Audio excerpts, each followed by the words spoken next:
So guys, जैसा कि हमने पिछले एपिसोड में देखा कि वांग लिन को रीजन मैप मिल गया था और वो जुआनवू रीजन से दूर जा रहा था। एक कल्टीवेटर मुआन को परेशान कर रहा था। वांग लिन ने फायर बिस्ट की मदद से उस कल्टीवेटर को मरवा दिया और वो खुद मुआन को लेकर डेविल से सी में चला गया। फिर अब हम मुआन को देखते हैं। वो कहता है कि मैंने सुना है कि खतरनाक बिस्ट डेविल से सी में घूमते रहते हैं और उनका कल्टिवेशन काफी हाई होता है। इसके साथ डेविल से सी में फीमेल कल्टिवेटर्स बहुत कम है, इसीलिए डेविल सी का हर कल्टिवेटर उस फीमेल कल्टिवेटर को पाने के लिए फाइट करता है। तभी एक शॉट से मुआन पर अटैक होता है, पर वांग लिन को उसके बारे में पता चल जाता है और वो मुआन का हाथ पकड़कर उसे अपने साथ खींच लेता है। एक इविल कल्टिवेटर अपनी जायंट शॉट से वांग लिन पर अटैक करता है। वांग लिन उस शॉट को रोकने लगता है। इतने वक्त में दूसरा इविल कल्टिवेटर मुआन को लेकर वहां से जाने लगता है। वांग लिन जायंट शॉट को दूर करके मुआन को बचा लेता है। तीन इविल कल्टिवेटर्स उनके सामने आ जाते हैं। उन्हें देखकर मुआन घबरा जाती है और वांग लिन को वहां से भागने के लिए कहती है। फर्स्ट कल्टिवेटर वांग लिन से कहता है कि यह जगह फाइटिंग इविल सेक्ट के कब्जे में है। अगर तुम जिंदा बचना चाहते हो तो इस लड़की को यहाँ छोड़कर चले जाओ, वरना मैं तुम्हें जिंदा नहीं छोड़ूंगा। इससे वांग लिन को बहुत गुस्सा आता है। वो अपनी जी लाइटनिंग के एक ही अटैक से उन तीनों कल्टिवेटर्स को मार देता है और उनके स्टोरेज बैग ले लेता है। यह देखकर मुआन के होश उड़ जाते हैं। वो पूछती है कि क्या तुमने उन्हें मारने के लिए डेथ स्पेल का यूज किया। वांग लिन को डेथ स्पेल के बारे में कुछ नहीं पता था, इसलिए वो मुआन से इसके बारे में पूछता है। मुआन कहती है कि मैंने लुओ रिवर सेक्ट के स्क्रिप्चर पवेलियन में पढ़ा था कि एशियन टाइम्स में डेविल्स के पास एक बहुत ही निर्दय स्किल थी। उस स्किल को प्रैक्टिस करने के लिए उन्हें तीन तरह की एनर्जी को कंबाइन करना पड़ता था।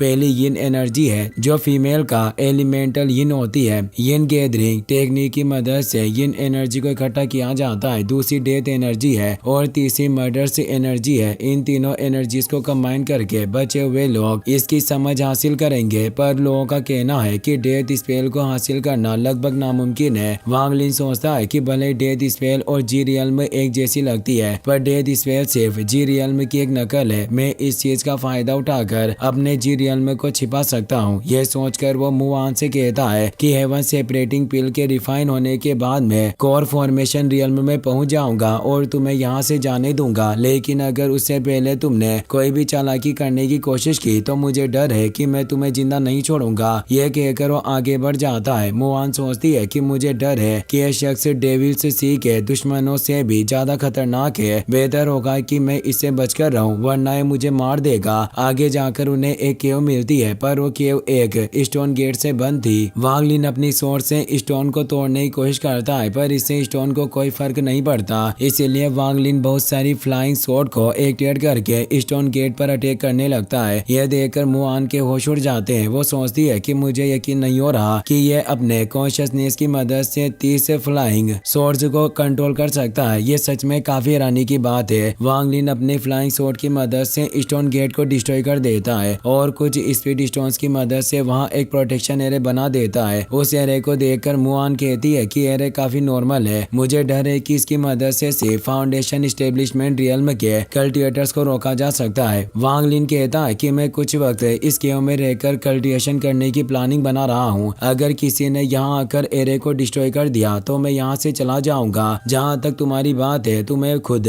जिंदा रहना होगा। यह बात सुनकर मुआन घबरा जाती है। वो अपने फ्लेक्स और क्रिस्टल बीस्ट बोन्स की मदद से वहाँ एक पावरफुल एरिया एक्टिवेट कर देती है। वो कहती है कि मैंने क्रिस्टल बीस्ट बोन्स की मदद से इस केव पर टोटल 214 एरिया एक्टिवेट किए हैं। इसे 9 स्केलेटन एरिया कहा जाता है। अभी इसकी पावर को सिर्फ 3 लेवल्स में ही बांटा जा सकता है। अगर तुम एरिया को और ज्यादा मजबूत बनाना चाहते हो तो मुझे और ज्यादा स्पिरिचुअल बीस्ट की बोन्स की जरूरत पड़ेगी। यह सब बातें सुनकर वांग लिन मुआन को पहले केव में जाने के लिए कहता है, क्योंकि उसे शक था कि एरिया की मदद से मुआन उसे मारना चाहते हैं। मुआन बिना किसी परेशानी के एरिया को पार करके केव के अंदर चली जाती है, इसलिए वांग लिन भी उसके पीछे केव में चला जाता है। उस जगह को देखकर मुआन चौंक जाती है। वो कहती है कि इस जगह को देखकर ऐसा लग रहा है कि पहले कल्टिवेटर से यहाँ प्रैक्टिस करने के लिए आते होंगे। क्या मैं इसी वक्त तुम्हारे लिए हेवन सेपरेटिंग पिल रिफाइन करना शुरू कर दूं? वांग लिन कहता है कि मैं तुम्हारे बारे में कुछ नहीं जानता, इसलिए मैं तुम्हारे रिफाइन की हुई पिल को एजो नहीं कर सकता। मुझे अभी भी तुम्हारे ऊपर यकीन नहीं है। मुआन कहती है कि तुमने मेरी जान बचाई है और मैं तुम्हें चोट नहीं पहुंचाऊंगी। आखिरकार मैं मैं ऐसा क्या कर सकती हूँ जिससे तुम्हें मेरे ऊपर भरोसा हो जाए। वांग लिन कहता है कि अगर तुम सच में मुझे चोट नहीं पहुंचाना चाहती और मेरी मदद करने के बारे में सोच रही हो तो मुझे अपना सोल ब्लड दो। तुम्हें फिक्र करने की जरूरत नहीं है, मैं तुम्हारे लिए कोई मुसीबत खड़ी नहीं करूंगा। तुम्हें सिर्फ मेरे कोर फॉर्मेशन रियल्म पर पहुंचने तक मेरे लिए पिल्स रिफाइन करनी होगी। जैसे ही मैं कोर फॉर्मेशन रियल्म में पहुंच जाऊंगा मैं तुम्हें डेविल्स सी से बाहर लेकर जाऊंगा। ये बात सुनकर मुआन उसे अपना सोल ब्लड दे देती है। वांग लिन उसे अपने स्टोरेज बैग्स देकर कहता है कि सारे मटेरियल्स इन बैग्स के अंदर है, मैं देखना चाहता हूँ कि तुम कौन सी पिल रिफाइन कर सकोगी। स्टोरेज बैग के अंदर के मटेरियल्स को देखकर मुआन खुश हो जाती है। वो कहती है कि आपको फिक्र करने की जरूरत नहीं है, इन मटेरियल्स की मदद से मैं 300 ग्रेट येलो पिल्स,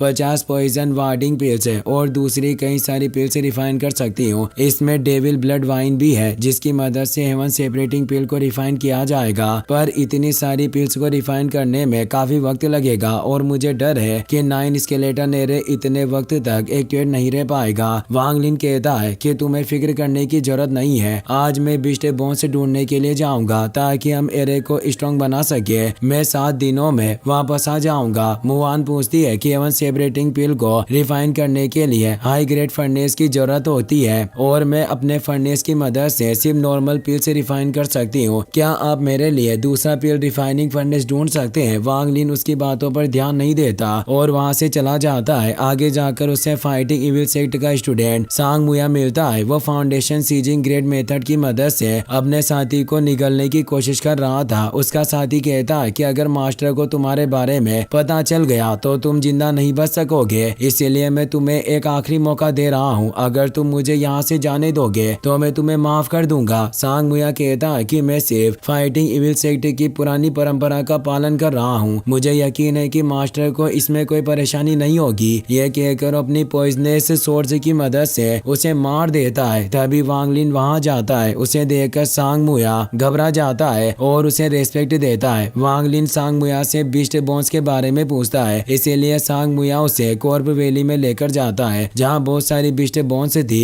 वांग लिन बिस्ट बोन्स देखने लगता है। इस मौके का फायदा उठाकर सांग मुया अपनी लाइन स्पीड से वांग लिन पर अटैक करता है, मगर वांग लिन अपनी जी लाइटनिंग की मदद से उसे मार देता है। वो आगे जाकर बिस्ट बोन्स ढूंढने लगता है। तभी फ्लड ड्रैगन वहाँ जाता है। वो जोर से रोर करता है जिसकी वजह से वांग लिन दूर हो जाता है, पर फ्लड ड्रैगन बुरी तरह से घायल था जिस वजह से उसकी डेथ हो जाती है और वो वैली के अंदर गिरने लगता है। लेकिन वांग लिन उसकी बॉडी पकड़कर वैली से बाहर ले आता है और उसे अपनी केव के बाहर लेकर जाता है। फ्लड ड्रैगन को देखकर मुआन चौंक जाती है। वो फ्लड ड्रैगन कोर और ड्रैगन मेरो निकाल कर वांग लिन को दे देती है। वांग लिन को केव के नीचे सेकंड ग्रेड कोल्ड इनसाइड मिलती है। वो फ्लड ड्रैगन कोर को एजो करके कल्टिवेशन करने के लिए बैठ जाता है ताकि जल्दी से कोर फॉर्मेशन रियल्म में पहुंच सके। मुआन फ्लड ड्रैगन के स्केलेटन की मदद से आर्मर बनाने लगती है। कुछ वक्त कल्टिवेशन करने की वजह से वांग लिन अपने सेकंड कोल्ड कोर को पूरी तरह से कल्टिवेट कर लेता है जिससे